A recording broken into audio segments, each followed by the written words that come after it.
Hi, I'm Sam, and today I want to look at how you calculate your return on investment from your PPC campaigns.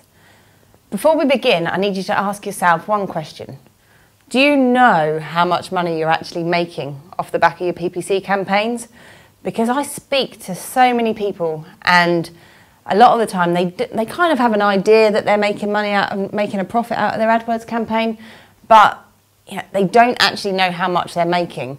So a lot of the time, even though you think you're making money, you might not be making as much as what you actually are. So it's important that you start to look at this, and if you're running PPC campaigns, you need to know exactly how much money you're making off the back of doing so.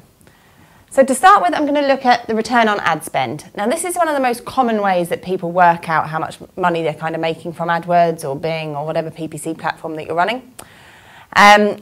It's the easiest way of doing it, but it's definitely not the most accurate.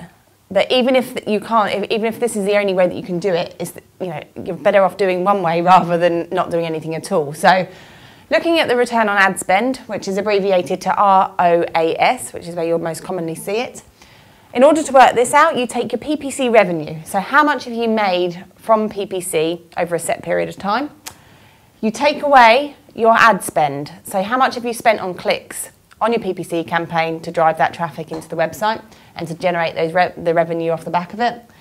And then you take that figure and then you divide it by your PPC spend. Now, this will tell you that you're either making money or you're not making money. Obviously, if this starts to become a minus figure, your kind of revenue isn't as much as what your costs are, and that's an absolute no-no. You shouldn't be doing PPC, or you should be doing it, but making it more cost-effective and making it better. So this is one way of doing it. The most accurate way of working out your ROI is to actually look at the actual ROI. Now this is a lot more difficult to work out because you need to know a lot more data in order to calculate the figure, but if you can do it, this is definitely the most accurate. So to do this, you take the PPC revenue in the same way as you've done before, but this time you minus the total costs. Now these costs can be things such as your employee costs, the product costs of how much you've paid for that product, or if it's a service that you're selling, how much does it cost you to kind of sell that service? How much are your staff costs? What's the fulfillment of it? All these different costs that come in off the back of actually selling something. All these costs need to come into this total cost figure here. Once you've worked that out, you then divide it by the total cost again. This will tell you your return on investment from your PPC spend. Now, if you just look at the PPC spend in this example here, it's not giving you the true reflection of exactly how much money you're making. But as I said earlier, if you can't work this figure out down here, then at least go with this route here. Now, to get at these both as a percentage, you simply times them by 100, and then that gives you your percentage figure. Higher the percentage, the better revenue that you've got. The better ROI that you've got.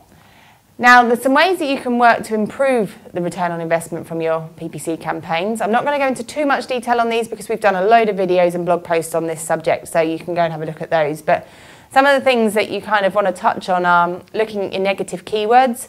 Now, there's going to be a lot of traffic coming into your website from your PPC campaigns that might not necessarily be relevant. So looking through your search query report, uncovering the keywords that are irrelevant and adding them into your negative keyword list helps you to reduce the amount you're spending on wasted traffic that's not going to convert for you. Moving on from that, you can start to look at the underperforming keywords, ad groups and ad text. Any of those three things that are driving lots of traffic to the site, but they're not actually converting, or you're converting at a high cost per acquisition or a high spend, you can start to whittle those out and get rid of those. Likewise, if they're not actually converting at all, always keep refining and removing the keywords that don't actually work for you, so that you're constantly looking to reduce your spend, so that the kind of the revenue that you get off the back of it is coming in with a higher ROI.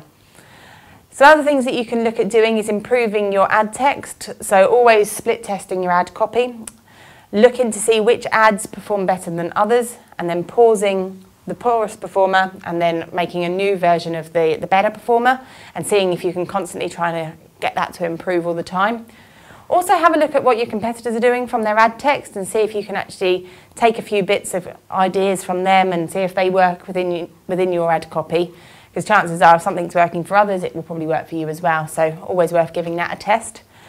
Some other things that you can look at doing is ad scheduling. So if you've got your ads set up to run 24/7, using the time of day and hour of day reports in AdWords, you can see which of those are actually, which times are performing better for you. If you've got times that just don't work for you at all and you're not generating any conversions, why not switch them off, or at least lower how much you're willing to spend on a click during those periods, so that you're spending the money on the times that actually convert best for you. So there's a couple of top tips. As I said, we've written a number of blog posts and we've filmed a number of videos on the subject of saving money with PPC, or kind of improving your PPC campaign. So do take a look at those. But if you've got any questions, then please do get in touch. Thank you very much.